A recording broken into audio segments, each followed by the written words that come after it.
একটা মানুষ যখন মেশিনে পরিণত হয় তখন।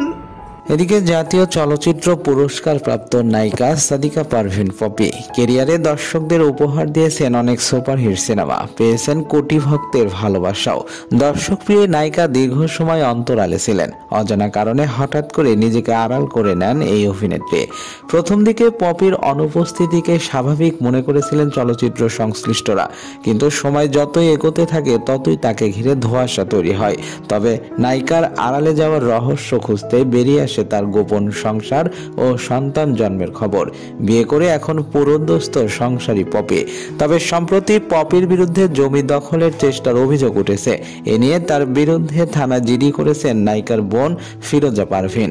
সোমবার খুলনার সোনাডাঙ্গা মডেল থানায় জিডি করা হয়। জিডির সূত্র ধরে জানা যায়, পৈতৃক জমি দখলে নেওয়ার জন্য স্বামী আদনান উদ্দিন কামাল, কল্লোল মজুমদার, শিপন সহ সোমবার দুপুর 12টা 30 মিনিটের দিকে সোনাডাঙ্গা থানাধীন ভাড়াটিয়া বাড়ির সামনে হাজির হন।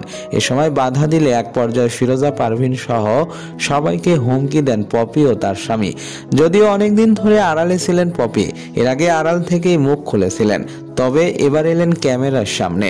দীর্ঘ 3 বছর পর সামনে এসে পপি বললেন, দেহটা ছাড়া কিছুই আমার ছিল না।